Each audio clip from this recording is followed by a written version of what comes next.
Hello दोस्तों, कैसे हैं आप सब। आज की हमारी कहानी का नाम है कैसे संस्कार दिए हैं माँ ने। अगर अच्छी लगे तो चैनल को लाइक, शेयर और सब्सक्राइब करना ना भूलें।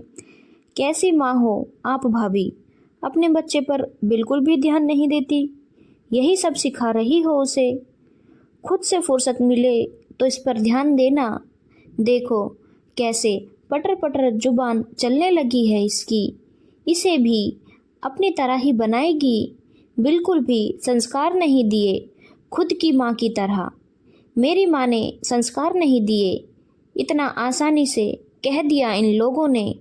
थोड़ा सा तो दिमाग लगाया होता कि जब मैं अपने माँ बाप के घर पर थी तब मैं किसी की माँ नहीं थी, तब मैं एक बेटी थी।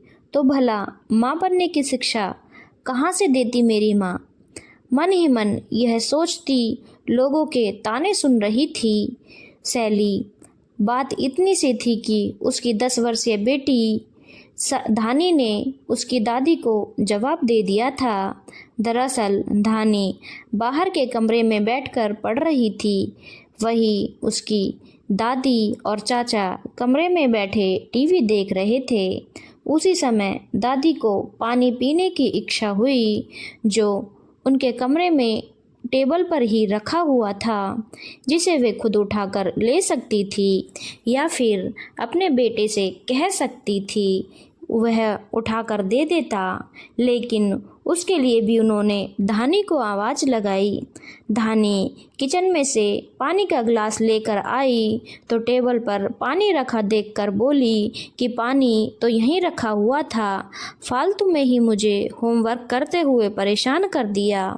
बस इसी बात को दोनों दादा और चाचा ने पकड़ लिया और उसके साथ साथ उसकी माँ को भी सुनाने लगी। इन लोगों में दिमाग लगाना खुद का दिमाग खराब करने के बराबर है।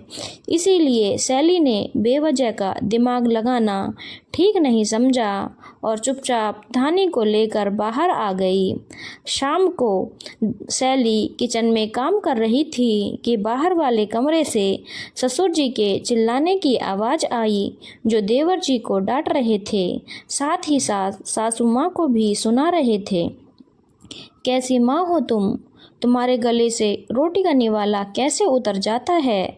दिन भर घर में बैठा रहता है, कुछ कमाने दमाने नहीं जाता। कुछ तो बोलो उसे।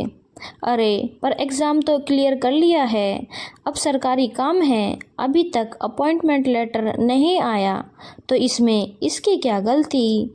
बस यही तुम्हारी पक्ष लेने की आदत ने इसे बिगाड़ रखा है। अपने पिता से जुबान लड़ा रहा है। अरे बस इतना ही तो कह रहा था कि आप थोड़ा सब्र रखो।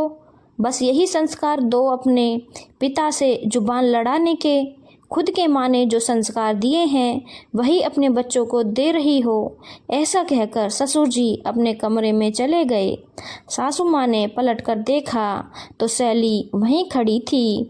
उसे देखते ही बोली, अब तुम यहाँ खड़ी खड़ी क्या सुन रही हो, जाकर किचन में अपना काम करो। मम्मी जी, मैं तो सिर्फ यह सुन रही थी कि मेरी माँ हो चाहे आपकी, हमेशा माँ बुरी ही होती है। चाहे आप सुनाओ चाहे कोई और, हमेशा माँ को ही बुरा बताया जाता है। ऐसा कहकर मन सैली चुपचाप किचन में चली गई और सासू माँ चुपचाप उसे जाते हुए देखती रह गई। धन्यवाद दोस्तों। अगर आपको कहानी अच्छी लगी हो तो चैनल को लाइक, शेयर और सब्सक्राइब करना ना भूलें।